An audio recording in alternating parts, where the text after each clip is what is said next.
Were left displaced and many roads were flooded as a cold snap and heavy rains wreaked havoc in the city. Thousands were affected. Areas include Fish Hoek, Gugulethu, Hout Bay, Khayelitsha, Kraaifontein and many, many more.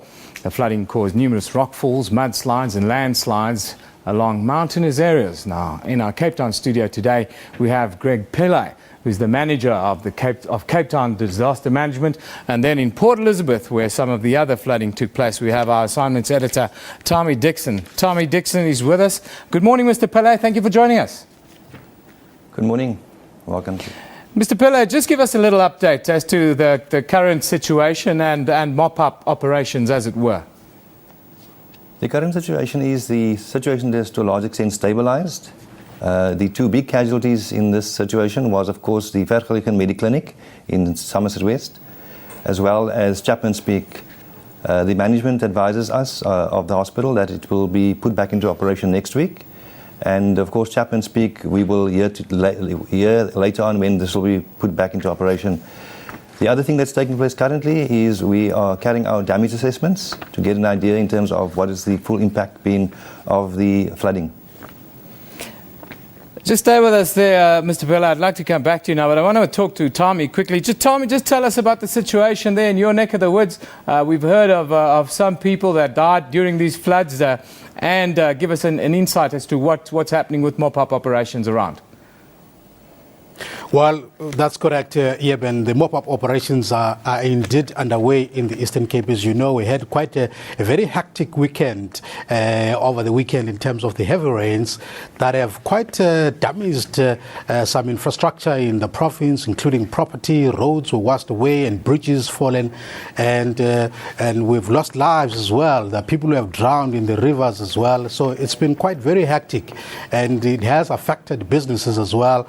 In fact, one of the stories that we're doing, it's about the business of the ferries or the boats on the river, the Khai River, right on the mouth of that river as it gets into the Indian Ocean on the side of the Wild Coast or the Wild Coast or on the East London side, and it has messed up some businesses there. People are unable to cross on either side of the river, so it's been quite damaging, and I'm not aware as of yet in terms of the extent of, or rather the estimate of the damage in terms of cents and rands, but there are mop-up operations that are going on trying to fix the damages that have happened, and also to continue the search for those bodies that have drowned in some of the rivers, particularly in the Transkei side.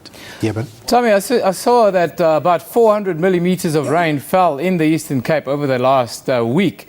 Has the rain in fact stopped in the Eastern Cape? It has, yes, that's correct. It has. We're just dealing now with the aftermath of the rain, but no, it has calmed down now. Even though the weather hasn't cleared up quite perfectly, but the rain has indeed stopped. It hasn't been bad for everybody. I mean, not everybody is complaining.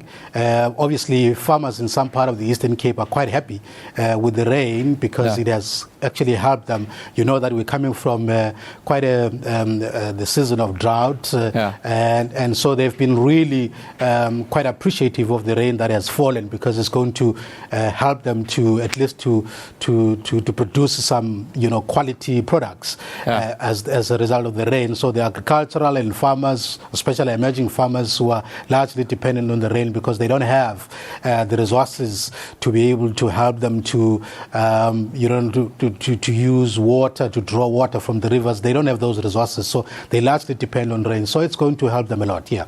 Tommy, we'll come back to you just now, and we'll take that discussion a little bit further and go wider. But Mr. Pillay, I wanted to come back to you. I'm sure you've just heard what Tommy said about the farmers being quite happy in the Eastern Cape. In the Western Cape, that's not the case. A lot of farmland has been damaged. How are you guys going to assist farmers in the Western Cape then who are suffering this problem? I can't speak for the farmers as such. I can only speak for the city. What I can say to you is yes, the situation to a large extent has been that the rain has stopped since Sunday. So Sunday, Monday, yesterday, and today it's been dry, which has been ideal for the drying out situation. And then other than that, we are now, in actual fact, restoring services such as water reticulation as well as electricity. And of course, roadways are being reopened. So that's the situation in the city. And outside the city, the places that were really hard hit were the Boerland, the Overberg, places like Somerset West, Stellenbosch and so forth. Just tell us, were we prepared for this? It seems, as you know, rains in the Cape late in November is completely out of the ordinary. Isn't that the case? No, we are advised by the South African Weather Services this is not really the case, and this phenomenon can come about in the between the change of seasons. So there is an expectation that these cut-off lows can occur, and it's not exactly rare. It does occur. Tell us about the areas affected. Let's go. Which were the places that were the worst affected, and how long will it take before life goes back to normal there? Well, to a large extent, normality has already returned, but the worst hit area in Cape Town was the Somerset West Strand area, Gordons Bay area. That was the largest area because it was further east of the city. And we found out in this area there has been something like 175 millimeters of rain that fell. More towards the west of the city, it hasn't been as bad. The only casualty we've had there is the Chapman's Peak, Llandudno area. Yeah. And we are looking at probably 52 millimeters that having fallen in that area. Mr. Pillay, finally, just tell us about the homeless people. They always seem to bear the brunt of these kinds of storms, in the city especially. What is the city doing to help the homeless and keep them fed and clothed in and around the city? Well, for this matter, we've had 18,000 persons that were left destitute by the flooding. And we have a good organization in Cape Town where we have arrangements with NGOs for the supply of meals and blankets and other necessities. We've also been very impressed by the public donations that have come in. And this has also assisted us. And we have made collection points available at the various fire stations, the 30 fire stations throughout the city. Mr. Pillay, thank you for joining us this morning. I hope that things return back to normal very quickly in Cape Town. That is Mr. Greg Pillay, the manager from Cape Town Disaster Management. Let's go to Tommy Dixon quickly. Tommy, you've heard 18,000 people were affected in and around Cape Town. How many people were affected in the Eastern Cape? Well, I'm not aware of the figures. I mean, these are different parts of the province. Yeah. As you know, that our region is it's got different various parts of it. I mean, there's parts on the Wild Coast, on the Eastland side. You go up into the Transkei region in the villages. There's quite a lot of damage, and you go straight to the north, and as you go towards Cookhouse and the Queenstown side, as you go towards the Free State. I mean, there's all of those areas have been affected by the heavy rain. But we don't have figures as yet in terms of how many people have been affected.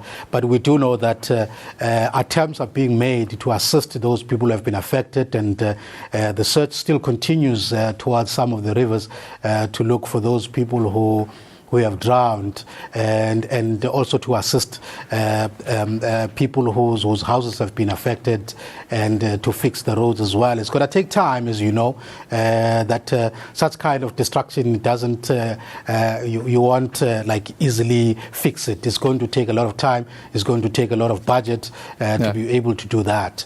Yeah. Tell me the response, just quickly, the response from disaster management in the entire province. How has that been? Well, I think they've been on top of it. Obviously, I mean, this is a disaster. Obviously, you can't deal with it as it happens. These kind of things, you deal with them after. And I think it has been quite effective. Like I said, I mean, they're continuing with making those assessments. They continue with doing the search for the people who may have been lost or drowned in the rivers and so on. So I think overall, it's been quite an effective role that they have played, yes. Tommy, disaster aside, now let's move on. What other news are you